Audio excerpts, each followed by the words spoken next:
Hi అండి, అందరికీ నమస్తే. ఈరోజు మనం మంచి రుచికరంగా హెల్దీగా గోధుమ పిండితోటి పాస్తా తయారు చేసుకుందాము. ఊకే బయట కొనే బదులు మీ ఇంట్లోనే ఒకసారి ఈ పాస్తాను తయారు చేసుకొని చూడండి. ఈ పాస్తా మస్తు తొందరగా అవుతుంది, రుచి కూడా మస్తు మంచిగా ఉంటుంది. మీరు కూడా మీ ఇంట్లో ఒకసారి తయారు చేసుకొని చూడండి. ఇక ఇప్పుడు మనము ఈ పాస్తా తయారు చేసుకుందాము. ముందుగాల ఒక గిన్నెల 1 కప్పు గోధుమ పిండి తీసుకుంటున్నా. ఇప్పుడు దీనిలో కొంచెం ఉప్పు వేసుకొని ఈ పొడి పిండిని ఒకసారి కలుపుకోవాలి. పొడి పిండిని కలుపుకున్నాక ఇలా కొన్ని నీళ్ళు పోసుకుంటా, పిండి మరీ పలస కాకుండా మరీ గట్టి కాకుండా కొన్ని నీళ్ళు పోసుకుంటా కలుపుకోవాలి. మనము చపాతీ పిండి కలుపుతాం కదా, ఆ చపాతీ పిండి కలుపుకున్నట్టు కలుపుకోవాలి. కాకపోతే చపాతీ పిండి అంతా మెత్తగా ఉండద్దు, కొంచెం గట్టిగా ఉండాలి. చూస్తురా వీడియోలో పిండి ఎట్లా గట్టిగా ఉందో అట్లా గట్టిగా ఉండాలి. ఇక ఇప్పుడు ఈ పిండి మీద మూత పెట్టుకొని ఒక 5 నిమిషాల పాటు పిండి నానబెట్టుకోవాలి. ఇక మనము పిండి నానబెట్టుకొని 5 నిమిషాలు అయింది కదా.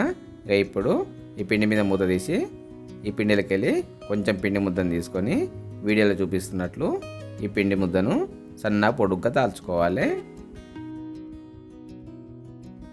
ఇక మనం పిండిని మంచి దాల్చుకున్నాం కదా, దాల్చుకున్నాక ఇప్పుడు దీన్ని వీడియోలో చూపిస్తున్నట్లు చిన్న ముక్కలుగా కట్ చేసుకోవాలి.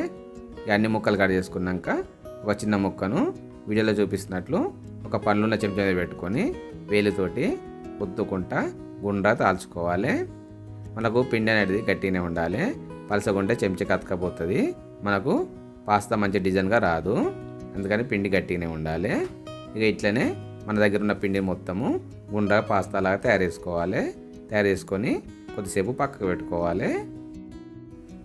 ఇక ఇప్పుడు స్టవ్ మీద ఒక కడాయి పెట్టుకొని దీంట్లో మన పాస్తాలు మునిగానే నీళ్ళు పోసుకోవాలి. నీళ్ళు కొంచెం వేడైనాక 2 చెంచాలు నూనె వేసుకోవాలి. అట్లనే 1 చెంచాడు ఉప్పు వేసుకొని ఈ నీళ్ళు మంచిగా వేడైనాక మనం తయారు చేసుకున్న పాస్తాలను ఈ కడాయిలో వేసుకొని మామూలు మంట మీద ఒక 5 నిమిషాల పాటు ఉడికించుకోవాలి.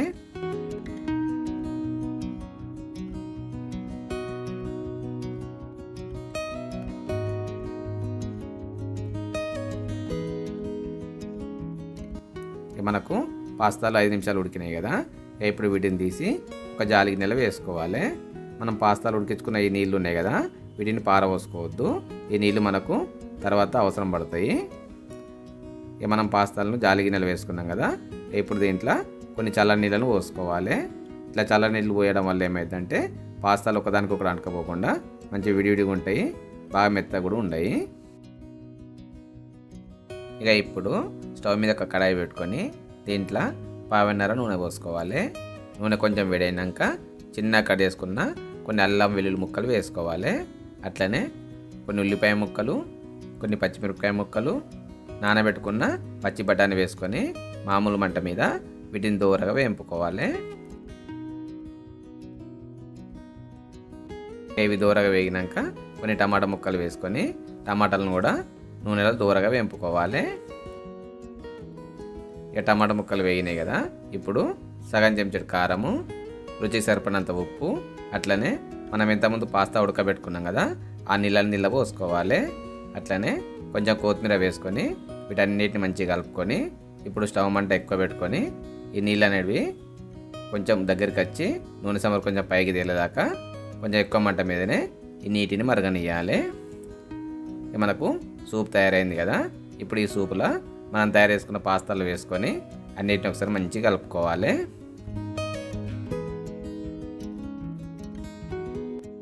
అన్నీ మంచిగా కలుపుకున్నాక మ్యాగీ మసాలా వేసుకోవాలి.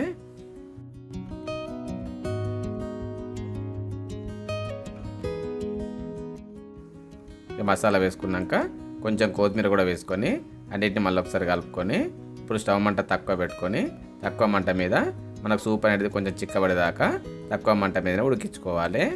ఈ సూప్ను మరీ చిక్కగా రానియద్దు, మరీ చిక్కగా అయితే మనకు కర్రీలాగా అవుతుంది. సూప్ అనేది కొంచెం పలసగానే ఉండాలి.